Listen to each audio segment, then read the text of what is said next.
Alpha એ school નથી, alpha એ coaching class છે. શિક્ષણ વિભાગની કોઈ પણ મંજૂરી કોઈ પણ કોચિંગ ક્લાસને મળતી નથી અને આ સમગ્ર મામલે પોલીસ તંત્ર દ્વારા તપાસ કરવામાં આવી હતી.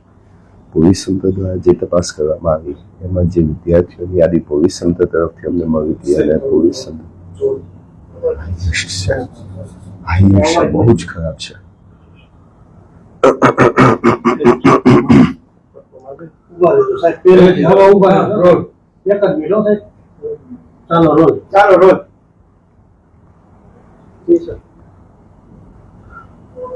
આલ્ફા એ કોચિંગ ક્લાસ છે. આલ્ફા એવી કોઈ સ્કૂલ છે જ નહીં. કોઈ પણ કોચિંગ ક્લાસને શિક્ષણ તંત્ર દ્વારા કોઈ પણ પ્રકારની મંજૂરી આપવામાં આવતી નથી અને શિક્ષણ તંત્ર દ્વારા મંજૂરી આપવામાં ન આવે હોય શિક્ષણ તંત્રને સીધું આમાં કોઈ તપાસનો રોલ નહોતો. પોલીસ તંત્ર દ્વારા આની તપાસ કરવામાં આવી હતી અને જે વિદ્યાર્થીઓની યાદી પોલીસ તંત્ર દ્વારા અમને આપવામાં આવી હતી એ યાદીમાંથી અમે જે વિદ્યાર્થીઓ કઈ જગ્યાએ અભ્યાસ કરી રહ્યા હોય એનું સંશોધન કર્યું હતું. તેમાં જુદા જુદા જિલ્લાઓમાં આ વિદ્યાર્થીઓ અભ્યાસ કરી રહ્યા છે. શાળાઓમાં જુદી જુદી શાળાઓમાં વિદ્યાર્થીઓના નામ છે તેવું અમને જાણવા મળ્યું હતું. શાળાઓમાં એડમિશન કારણ કે ત્યાં હાજરી એની નથી બોલતી, એડમિશન બોલે છે, તો આને લઈને શિક્ષણ વિભાગ કોઈ કાર્યવાહી કરશે? બીજા જિલ્લાની અંદર શિક્ષણ વિભાગ તરીકે હું પોતે કોઈ એવી કાર્યવાહી ન કરી શકું, પરંતુ અમે નિયામક કચેરીમાં આ બાબતનો મેલ મોકલી આપેલો છે. નિયામક કચેરી દ્વારા બીજા જિલ્લાઓને આની જરૂરી સૂચનાઓ આપવામાં આવશે અને એના દ્વારા આગળની કાર્યવાહી થશે. કેટલી શાળાઓ આવી છે શહેર જિલ્લામાં? રાજકોટની વાત કરવામાં આવે આલ્ફા સ્કૂલ બાદ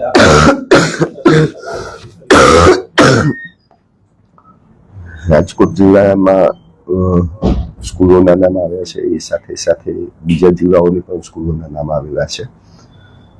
બધા જિલ્લાઓમાંથી દાખલા તરીકે અમદાવાદમાં 8 છે, અમરેલીમાં 55 વિદ્યાર્થીઓ છે, અરવલ્લીની અંદર 10 વિદ્યાર્થીઓ છે, ગીર સોમનાથના 48 વિદ્યાર્થીઓ છે, જુનાગઢના 29 વિદ્યાર્થીઓ છે. આમ જુદા જુદા જિલ્લાના જુદા જુદા વિદ્યાર્થીઓ આ જગ્યાએ ભણતા હતા. એમની પોતાની જે સ્કૂલ હશે એ સ્કૂલ ખાતે એમની હાજરીના જે પ્રશ્નો છે એ શિક્ષણ તંત્ર દ્વારા નિયામક કચેરી દ્વારા જુદા જુદા જિલ્લાઓની જે સૂચના મળશે ત્યારે એની ચકાસણી કરવામાં આવશે. સર, રાજકોટ શહેર જિલ્લાની જે સ્કૂલોના નામો આવ્યા છે તેમને કોઈ નોટિસ અથવા કોઈ કાર્યવાહી એમની પહેલા હાજરીની ચકાસણી અમારે કરવાની થાય, જે અમે અમારી રીતે કરી રહ્યા છીએ અત્યારે. સર, કઈ રીતે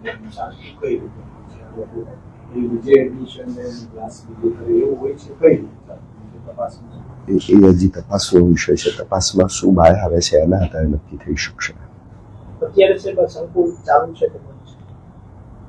કોઈ ખ્યાલ નથી અત્યારે હાલ, કારણ કે આ સંકુલ જે છે એ અમારા અંડરની માહિતી અમારા નિયંત્રણ હેઠળનું સંકુલ છે જ નહીં. અમારા નિયંત્રણ હેઠળનું સંકુલ જ નથી. હું કેવા આધારે આદેશ કરી શકું? સર, આ જેમાં કેટલીક ગ્રાન્ટેડ અને કેટલીક સરકારી શાળાના વિદ્યાર્થીઓના નામ આવ્યા છે, તો આ શાળાઓની સામે કોઈ પગલાં લઈ શકાય છે કે એમની વિદ્યાર્થીઓની હાજરી સંદર્ભમાં શાળાઓ સામે જે પગલાં લેવાના થતા હશે એ શિક્ષણ તંત્રની સૂચનાઓ જે પ્રકારે મળશે એના આધારે અમે લઈશું. સૌથી પહેલો મહત્વનો મુદ્દો એ છે કે આમાં વિદ્યાર્થીઓની હાજરી ખોટી રીતે પૂરાઈ હતી કે નહોતી પૂરાઈ એ ચકાસણીનો વિષય છે. રાજકોટ જિલ્લાની જ્યાં સુધી બાબત છે ત્યાં સુધી આ ચકાસણી અમે અમારી કક્ષાએથી કરી રહ્યા છીએ.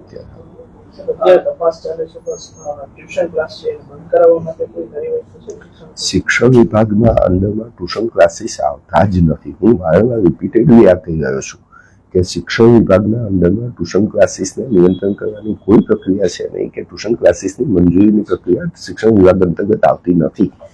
તો આ કામ અમે ન કરી શકીએ.